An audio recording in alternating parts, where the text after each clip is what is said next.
Salve, salve, salve muito, muito, muito. Foi aqui, nesse ponto de ônibus, que eu conheci a terrorista, uma senhorinha na faixa dos 70 anos, que saiu da missa aqui na igreja Nossa Senhora da Conceição e veio parar do meu lado aqui no ponto de ônibus. E logo em seguida chegaram outras duas senhoras para fazer companhia a ela enquanto a condução dela não chegava, né?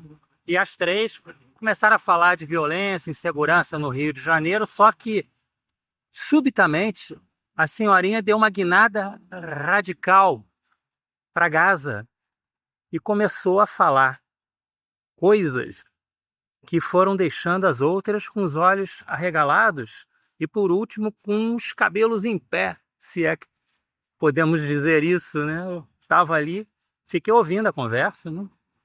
E inicialmente ela disse que não estava mais assistindo televisão, tinha tirado a tomada da parede, porque não aguentava mais ouvir notícias de Gaza e muito menos ver imagens do que estava acontecendo lá, principalmente relativas à morte de crianças. Isso foi há um ano aproximadamente, já eram mais de 12 ou 13 mil crianças mortas, né? E a senhorinha ali, ela se emocionou, teve até uma certa dificuldade de continuar falando, mas falou em seguida, né? Que mesmo sem a televisão, ela continuava tendo dificuldade para dormir, chorava de novo e de novo, lembrando, porque os filmes não paravam de passar na cabeça dela. E acrescentou o seguinte: ela estava chorando também, e isso é o que deixava ela mais assustada até, porque não estava conseguindo ter controle dos pensamentos e sentimentos. Ela estava desejando as piores coisas para Israel, nas palavras dela, particularmente para as tropas israelenses, soldados, e para o presidente do país, né? No caso, o primeiro-ministro, chamou de presidente. E aí eu fiquei pensando, nos meses seguintes, de vez em quando essa história me vem à cabeça, é o que ela falou, né? Se uma senhorinha que se dizia, depois ela na conversa falou, eu sou cristã, eu sou do bem, eu sou da paz, o que está acontecendo, meu Deus? Se essa senhorinha aqui, num país distante lá do local dos conflitos, se ela está passando por isso, imagina lá no olho do furacão, no caldeirão, que grau de sentimentos, né, estão em ebulição há tanto tempo já, né?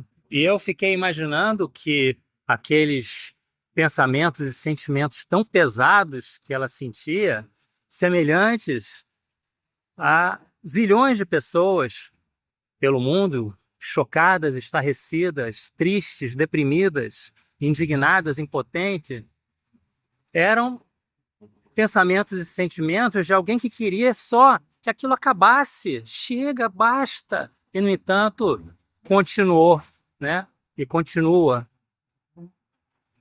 E ali no ponto de ônibus, ela, depois de uma pausa, falou que outra coisa que a deixava muito triste é que várias vezes falaram em cessar-fogo, enfim, daquele horror, né? Inclusive chefes de Estado, inclusive aliados de Israel, organizações internacionais, entidades diversas, e nada. Ia ter uma trégua momentânea, mas logo em seguida, né? E mais recentemente, de uns meses para cá, a sucessão de episódios assim surreais, absurdos demais, de tão terríveis, né? Dolorosos, sofridos, brutais. Uma das senhoras lá, depois de um certo tempo, ela perguntou, não comentou, mas quem começou tudo foram os terroristas palestinos. A senhorinha não esperava aquilo, ficou meio aturdida. Aí a outra senhora falou: ah, mas isso vem de décadas, né? É muito antigo, é muito complicado tudo lá, né?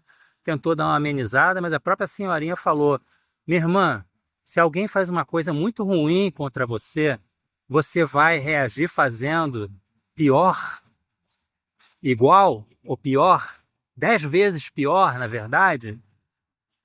interpretação dela. É... E aí eu lembrei de debates a respeito disso, na televisão, nas redes sociais, mas especificamente quanto ao fracasso da humanidade. Isso aí realmente é muito marcante, né? Impotência no âmbito das instituições, dos governos, né? Gente dizendo que, na verdade, houve sempre, predominantemente, ou quase sempre, um jogo de cena, uma fachada ali, para atender às demandas dos críticos, da população planetária, mas são muitos os interesses envolvidos de corporações, grandes empresas, interesses geopolíticos de países. Enfim, é muito triste tudo, de modo geral, a humanidade inteira assistindo ali, passivamente, impotentemente. Felizmente, tem muita gente. A impressão que dá é que nas últimas semanas aumentou, né? Dezenas ou centenas de milhares de pessoas em diferentes países reunidas, né? Mas, enfim, para encerrar a conversa no ponto de ônibus ali, eu vou, inclusive, porque eu tenho que pegar um ônibus no mesmo local onde eu estive com a senhorinha, né? Uma das companheiras dela ali comentou: minha irmã, eu acho que Deus pode estar triste com você. Reza mais. Aí a senhorinha pensou e respondeu: mais do que eu rezo há tanto tempo, todo dia, e falou: talvez seja tarde demais. Acho que eu virei uma terrorista. Ela falou isso baixinho, se aproximando das outras duas, com a face corada e um risinho assim que logo se extinguiu. Aí as outras duas também esboçaram um riso. E aí veio o ônibus dela, ela percebeu, fez o sinal. Eu entrei no ônibus também, fiquei pensando, olhando para aquela senhorinha tão cândida, encantadora, na sua simplicidade, no grau de emoção que ela manifestou, né? E fiquei pensando que para ela conseguir noites de sono mais tranquilas, talvez só indo lá para o Riacho do Navio, da canção do Luiz Gonzaga, sem rádio, sem notícia das terras civilizadas, ou então, sei lá o quê. Mas por enquanto eu tô do lado de cá, tô na muvuca, né? No caldeirão planetário, que é um só, em relação ao noticiário, energias, e que cada um, então, se manifeste, se expresse, se posicione, lute, contribua de alguma maneira para que nunca mais mesmo, a humanidade passe por uma situação dessa